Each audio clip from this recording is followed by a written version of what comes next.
Fala pessoal, paz do Senhor Jesus, Pastor Ricardo por aqui. Chegamos a mais um dia de leitura bíblica compartilhada. Estamos nos concentrando no livro de Atos dos Apóstolos e a sua participação é muito importante. É preciso que você se inscreva no canal, acione aí o sininho para receber as notificações e também compartilhe com outras pessoas.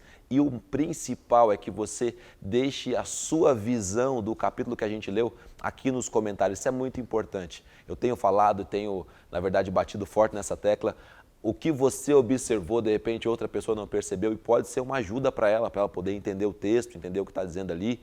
E o Espírito Santo também encontra liberdade no seu coração, no meu coração, de poder falar com a gente através das Escrituras Sagradas. Então, registra aqui nos comentários aquilo que você percebeu, aquilo que saltou aos seus olhos. Isso vai ser de muita relevância para a gente e para quem está participando junto com a gente. Que Deus abençoe a sua vida. Chegamos no capítulo 17 hoje e o texto está dizendo o seguinte: tendo passado por Antípolis e Apolônia, chegaram a Tessalônica, onde havia uma sinagoga judaica. Segundo o seu costume, Paulo foi à sinagoga e por 3 sábados discutiu com eles com base nas Escrituras, explicando e provando que o Cristo deveria sofrer e ressuscitar dentre os mortos. E dizia: este Jesus que lhes é proclamado é o Cristo. Alguns dos judeus foram persuadidos a se unirem a Paulo e Silas, bem como muitos gregos tementes a Deus e não poucas mulheres de alta posição. Mas os judeus ficaram com inveja. Reuniram alguns homens perversos dentre os desocupados e com a multidão iniciaram um tumulto na cidade. Invadiram a casa de Jason em busca de Paulo e Silas a fim de trazê-los para o meio da multidão. Contudo, não os achando, arrastaram Jason e alguns outros irmãos para diante dos oficiais da cidade, gritando: esses homens que têm causado alvoroço por todo o mundo agora chegaram aqui. E Jason os recebeu em sua casa. Todos eles estão agindo contra os decretos de César, dizendo que existe um outro rei chamado Jesus. Ouvindo isso, a multidão e os oficiais da cidade ficaram agitados. Então receberam de Jason e dos outros a fiança estipulada e o soltaram. Logo que anoiteceu, os irmãos enviaram Paulo e Silas para Bereia.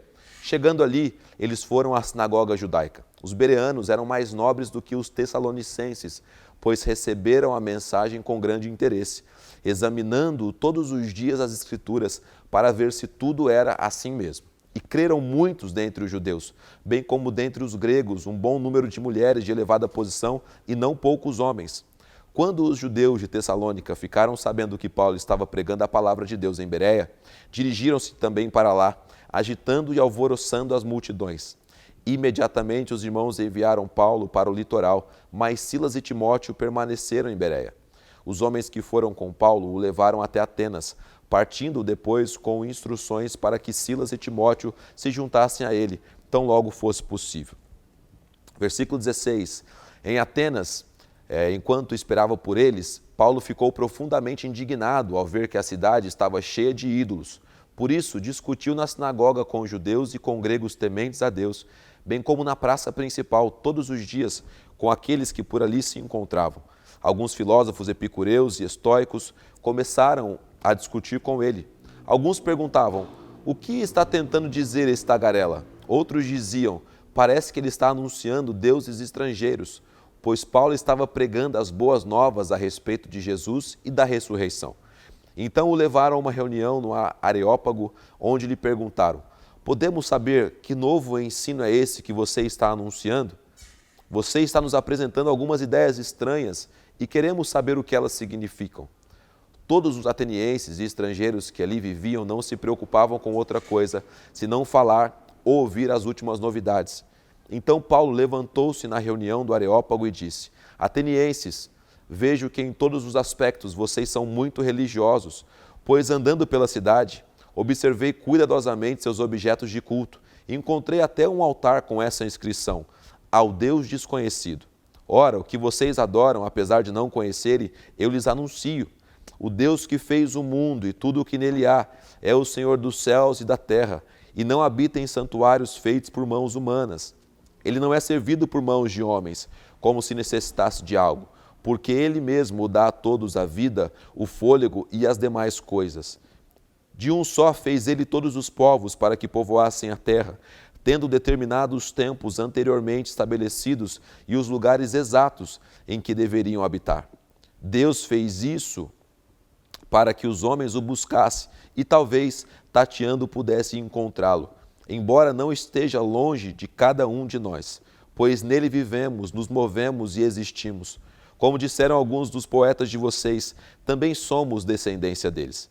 Assim, visto que somos descendência de Deus, não devemos pensar que a divindade é semelhante a uma escultura de ouro, de prata ou pedra, feita pela arte e imaginação do homem.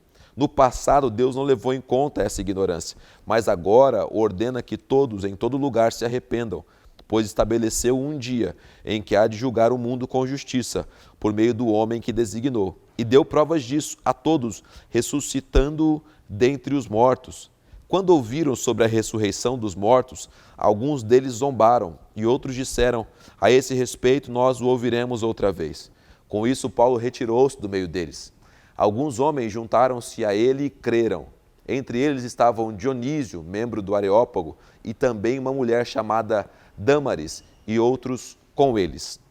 Essa é a leitura de Atos 17, aqui está registrado as viagens de Paulo e tem coisas muito interessantes aqui nesse capítulo, coisas bastante importantes.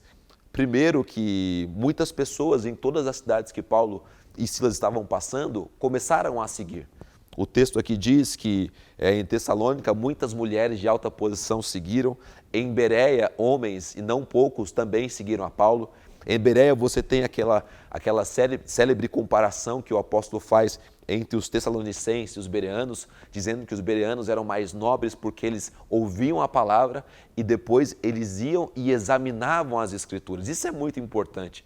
Se tivéssemos essa postura hoje em dia, não teríamos tantas heresias sendo engolidas e faladas nos púlpitos das igrejas.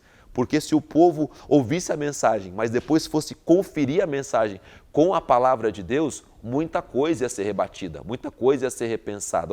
Enfim, as heresias com certeza iriam diminuir, porque os pregadores teriam medo de serem rebatidos por aqueles que estão lendo a palavra de Deus.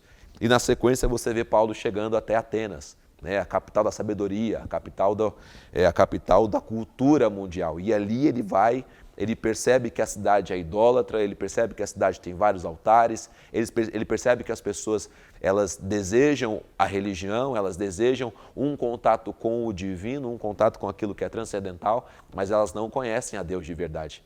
E ele vai e se aloja no lugar que é dedicado ao altar, que é dedicado ao Deus desconhecido, e ali ele começa a falar sobre Jesus, sobre a morte dele e a ressurreição. E aí leva pessoas ao interesse. A palavra de Deus é poderosa por isso. Ela por si só traz às pessoas o interesse.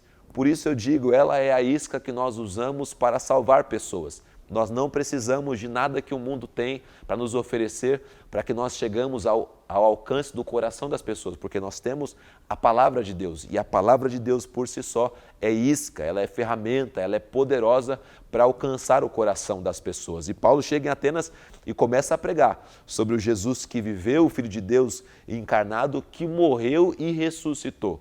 Até a mensagem do Cristo eles estão ouvindo e estão aceitando. Quando fala sobre a sua ressurreição, desperta neles uma necessidade de entender melhor o que está acontecendo. E daqui a pouco, um pouquinho para frente, nós iremos perceber que essa mensagem ela consegue ganhar o coração das pessoas. E os versos finais aqui do capítulo 17, o versículo 34, que é o último verso, diz que alguns homens juntaram a eles e creram. Entre eles estava um homem importante chamado Dionísio, membro do Areópago, também uma mulher chamada Dâmaris e outras pessoas. O Evangelho, mesmo que não compreendido na sua totalidade, consegue assim alcançar o coração das pessoas, porque é pela fé. Se você crê, você vai ser salvo. Nessa situação, pessoas creram e foram salvas para a glória e honra do louvor do nome de Jesus. Ficamos hoje por aqui. Conto com a sua ajuda para que você também possa, junto comigo, compartilhar a programação, levar até outras pessoas, levando essas pessoas à palavra de Deus. É para isso que nós estamos aqui. Hoje ficamos por aqui. Um forte abraço para você. Até mais. Estamos juntos. Se Deus quiser, a gente volta amanhã.